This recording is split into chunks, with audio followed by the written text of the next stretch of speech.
You know the feeling when you crack up a new fantasy book, ready to fall in love with a brand new world, and something just feels off? Maybe it's not even the writing or the character, it's the world building itself. So today I'm talking about world building mistakes that ruin fantasy worlds, at least for me. And yes, I want to emphasize that the last part, this is for me. So these are things that personally turn me off when I am reading a fantasy book. That doesn't mean that books that include some of these are bad. In fact, some of my favorite series have one or two of these elements. So there's always exceptions, and often an author is able to pull this element off that I actually don't even mind. But generally speaking, these are the kinds of world building choices that make me feel disconnected from the story, or lose interest, or just stop caring about the world altogether. So if you're a reader, maybe you'll relate to a few of these, and if you're a writer, maybe this will give you something to think about when you're crafting your own world. Also, instead of tearing books down, I'll actually primarily be focusing on why these mistakes matter and highlighting some examples that actually pull them off really well. So let's dive in, shall we? 1. Everything feels like in medieval Europe. Let's start with the big one, shall we? Fantasy worlds that feel like a copy-paste medieval Europe. Now, let me be clear. I actually love medieval-inspired fantasy. You know, castles, knights, old taverns, royal courts, political intrigue. I am absolutely all here for that. Some of my favorite fantasy series are rooted in that aesthetic. But the issue is when it's just that and nothing else. It doesn't have any cultural depth, no unique world-shaping ideas, no reason for the world exists beyond this is what a fantasy is supposed to look like. And when that happens, that is when the setting starts to feel less living, breathing world and more like a default template. It can feel like an author just built a theater set with cardboard walls and called it a kingdom. But I'll say this, when the same setting is handled with care and depth, it can be absolutely magical. For example, Ted Williams' Ocean Art is a great example of this. On the surface, it leans into classic medieval fantasy. You know, there's a high king, a holy church, ancient ruins, and rival factions and so on. But what makes it stand out is its richness underneath. The politics are layered, the cultures feel really distinct,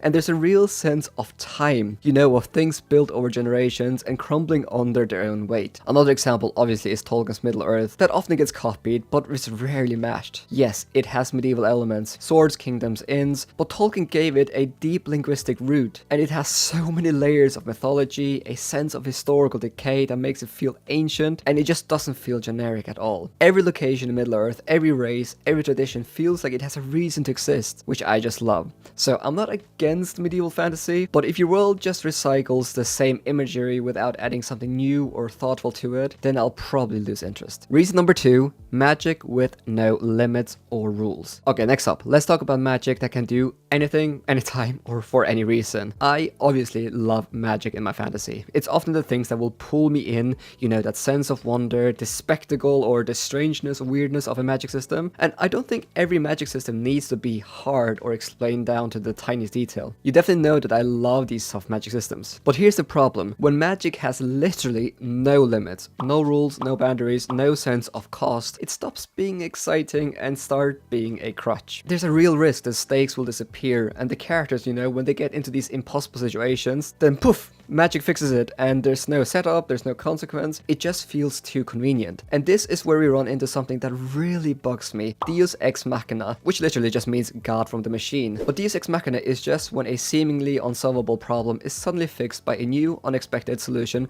that wasn't earned by the story. And in fantasy, magic is often the biggest culprit. It's often like the author wrote himself into a corner, and instead of reworking the scene, they just waved a magical wand, and then literally, they just fixed the problem. And when that happens, it really does cheapen everything. It feels like the story didn't really trust its own rules, or at least the author didn't care enough to build that tension that actually pays off. You really want your reader to sit on the edge of their seat thinking, how are they going to get out of this? And just think, well, I guess the magic will just fix it again. Now, this doesn't mean that magic always has to be rigid or scientific, because soft magic can still work beautifully. I just have to mention again, Lord of the Rings. Gandalf's magic is really mysterious, but it's not used to solve every problem. What I just love about Lord of the Rings is that the story doesn't rely constantly on the unexplained magic elements. I'm all here for powerful magic, just give it weight, just give it rules, or at least a sense that it can't do everything. Reason number 3, everyone speaks and thinks like the 21st century Americans or Westerners. So this is one of those things that can instantly break immersion for me. You know, you got this world full of ancient prophecies, arcane magic, and warring kingdoms, and then suddenly a character just drops an F-bomb, like they're ranting on Twitter or something. That will literally just pull me right out of the story. And a good example of this, and yes, I did say that I wouldn't really focus on many negative examples, but I have to give you one. For me, the Poppy War. I love that trilogy actually. I really admire that book and that whole series, especially the historical and cultural grounding, but there were moments where the use of modern profanity, especially the F word, it just felt way too jarring. I get that it was meant to be gritty and raw, but in a world that otherwise feels so distant and steeped in myth, for me it just made the world feel a bit less real. But now to contrast that with something like, for example, To Ride to Hell's Chasm by Jenny Wirtz, or again Ted Williams' is an art series, in both of those, the prose isn't just a vehicle for the story, it actually enhances the world building itself. The way the characters speak, the structure, the sentences, it all feels like it belongs to that world. The prose in those stories, they create this beautiful atmosphere, and it feels like you're rooted in the culture, the history,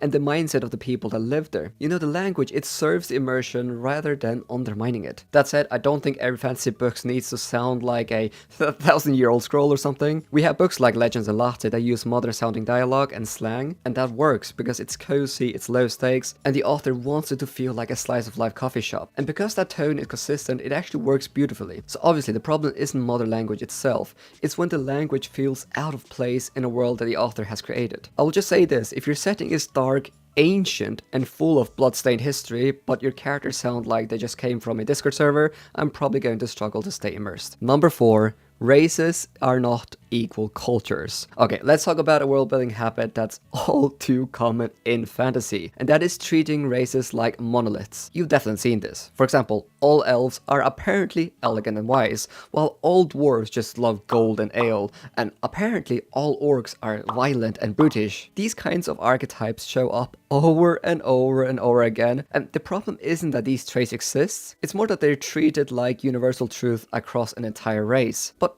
that is not how cultures work, or even people. Imagine someone saying, "Ah, yes, humans are known for farming, wheat, and speaking English." That is just absurd. No real world group is that homogeneous. So my question is, why should fantasy ones be? Instead of building diverse cultures with regions, religions, philosophies, and internal conflicts, we get these checkboxes, right?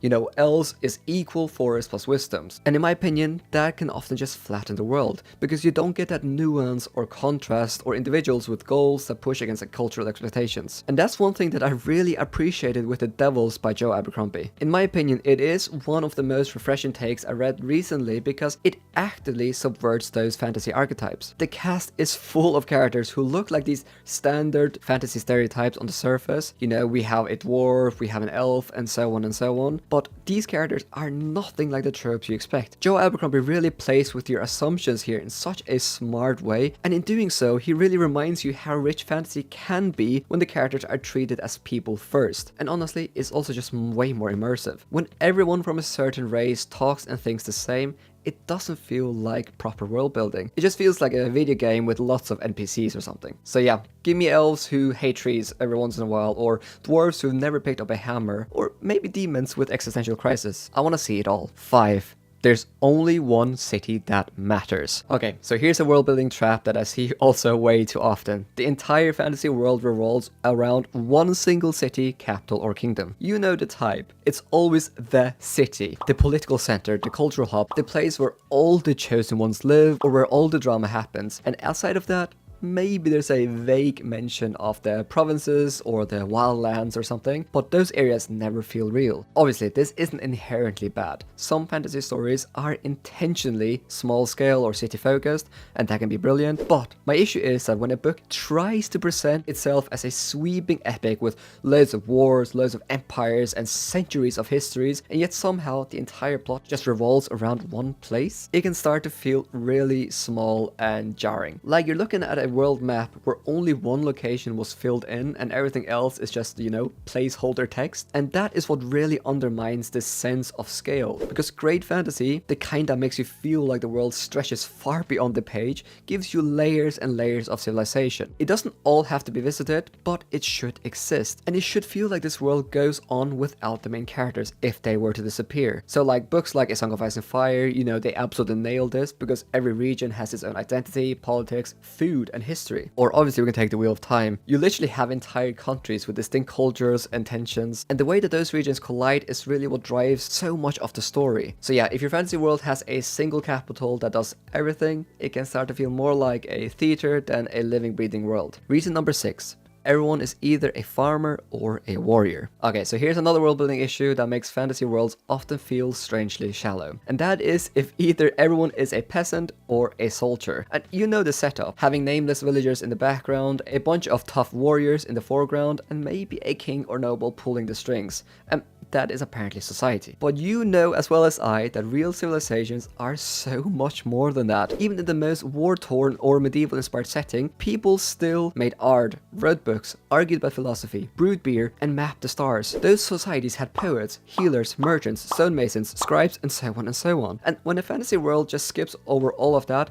and only shows us fields and battlefields, it starts to feel really thin. You know, like a stage set and not a proper world. Now, one of the books that really got this right for me was A Brightness Long Ago by Guy Garvey Kay. And that is a story I actually did struggle quite a lot with, but I really love this element of it, because it's a story set in a time of war and political upheaval, but it's told through the eyes of people who aren't on the front lines. You know, scribes, servants, scholars, people swept up into history, but not necessarily the ones writing it. And it is beautifully human. And then I can mention another example, and again, very similar to A Brightness Long Ago. I did struggle to fall in love with Malazan, but one thing that I really did appreciate with that series is just how rich and layered it is. You're not just following soldiers and kings, you are following so many different characters, you know, scholars, priests, bartenders, immortals, and gods, and so on and so on. That world is filled with different types of people, not just archetypes. Alright, point number 7, religion without meaning. Alright, so here's a world building issue that really stands out to me. When gods exist in a fantasy world, but nobody really seems to care. So it might be a story where you see entire pantheons and deities laid out in the back of the book, or characters casually referring to some of the ancient gods, but in the actual story, there's no prayer, no real ritual, and no conflict around that belief. It's like the divine is technically there, but has almost zero influence on the culture, politics, or daily life. And honestly, I think that is such a missed opportunity when that happens, because in our world, religion has literally shaped civilizations. It also influences law, languages, morality, and even how people see themselves and their purpose in the world. So when a fantasy world introduces gods and then kinda just chooses to ignore them, it leaves this weird void, because it makes the world feel a lot thinner, but it also makes it feel like it's missing a whole layer of complexity. What I love is when authors treat religion as something lived in, as something that characters wrestle with, build around, and also rebel against. So a great example of this is obviously Brandon Sanders's Mistborn, because in that series religion isn't just a side note, it is deeply tied into the structure of society. Or another brilliant example is Ken Liu's The Dandelion Dynasty, because in that world, belief isn't just about gods, it's about how people construct meaning from their past. And you see these competing philosophies, and we have ancestor worship, political rituals, and so on. And in that world, religion really does not just feel like a checkbox. It's this force that informs identity and duty and power. And what I also just love is that it doesn't have all the clear answers. Some of the characters believe deeply, and then other questions everything. And both perspectives feel real. So obviously, I'm not saying that every fantasy book needs to be a theological deep dive, but if your world has gods or even cultural beliefs, then show us what they mean. But yeah, if you want to know my thoughts on the 10 levels of fantasy complexity, check out this video. And at the end here, I just want to inform you that I do have a book club on Fable where we read one book a month. And if you want to join a monthly Zoom call and also have a say in the voting, then you can join my Patreon. I basically use all my income from my Patreon to pay for video editing, so if you like the videos, please consider checking that out. Thank you so much for watching.